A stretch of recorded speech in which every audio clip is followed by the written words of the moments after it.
Camera পৃথিবীতে আবিষ্কার হয় তখন থেকে 50 বছর প্রায় লেগেছিল সেই ক্যামেরাটাকে লেন্স আধুনিক করতে শুনে আসা পড়ে। তারপরে 1900 সালে আসা পরে ক্যামেরাটা শুরু হয়। আমেরিকা এবং জার্মানির যৌথ প্রযোজনায় একটা ক্যামেরা তৈরি করার পরে 1920 সালে 1932 সালে এসে ইংল্যান্ডের পেঙ্গুইন কোম্পানি ক্যামেরাটাকে আধুনিক ক্যামেরায় রূপান্তরিত করে, যে ক্যামেরাটা আমার কাছে আছে সংরক্ষিত।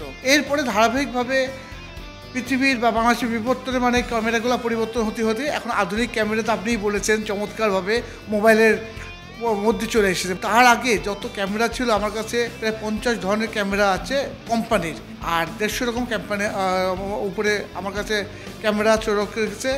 এটা সংগ্রহের পিছনে একটাই কারণ আছে যে আমি মনে করলাম আমাদের এখনকার যে প্রজন্ম তারা জানে না যে তাদের 100 বছর আগে আমাদের কী কী ক্যামেরা ছিল এদেশে। এবারটা তারাও যখন থাকবে না আরও 50 বছর পরে, সে এই ক্যামেরাগুলোও তো থাকবে না। সেই সময় হয়তো আধুনিক এমন ক্যামেরা হবে যে মুখে বলছে ক্যামেরায় ছবি উঠে যাচ্ছে, এমনও হতে পারে প্রযুক্তির কল্যাণে। সেই জন্য তারাও যখন সেই সময় কম্পেয়ার করতে পারে যে তাদেরও ইয়ং বয়সে ক্যামেরাটা কী ছিল। এই ধারাবাহিকতা রাখার জন্য আমি চেষ্টা করেছি ক্যামেরাটা প্রথম থেকে সংরক্ষণ করার জন্য আমাদের নেক্সট প্রজন্মের জন্য। ক্যামেরা সংরক্ষণ করতে গেলে আমি প্রথমেই আমার স্মরণ করতে হয় আমার বিটিভির ক্যামেরাম্যান ছিলেন খালাতো ভাই মাজহুরুল ইসলাম। তিনি আমাকে কিছু ক্যামেরা দিয়ে সহযোগিতা করেন। কিছু আছে আমার কিনতে হয়েছে, কিনতে গেলেও অনেক অভিজ্ঞতা আছে। যেরকম এই যে আপনি প্রজেক্টরটা দেখেছেন, সেই প্রজেক্টরটা একটা ভাঙাড়ির কাছে বিক্রি করে দিচ্ছিল। সেই সময় আমি খবর পেলাম যে কিছু পুরাতন জিনিস বিক্রি হচ্ছে।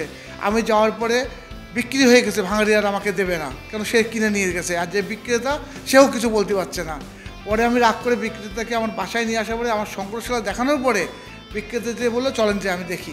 যাওয়ার পরে ওর টাকাটা ফেরত দিল, আর পাশাপাশি বললো একটু লাভ দিয়ে দেন। সামান্য লাভ দেওয়ার পরে ওইগুলো আমি পেলাম। তা আসলে আমি মনে করি যে যারা পুরাতন জিনিস ভালোবাসে তাদের কাছে যে হোক ভাবেই হোক হেঁটে হেঁটে চলে আসে। হয়তো আমার যখন আমি থাকবো না তখন হয়তো এগুলো হারিয়ে যাবে, বা যে ভালোবাসবে তার কাছে চলে যাবে। তা এইভাবে আমার সংগ্রহটা শুরু হয়। এখনকার আধুনিক ফেসবুকের মানে গুগলের কারণে আমি আর ক্যামেরা পাই না। এই কারণে পাই না, তারা যাদের কাছে আসে তারা গুগলে আগে সার্চ দেয়, দিয়ে দেখে অনেক ডলারের বিক্রি হচ্ছে।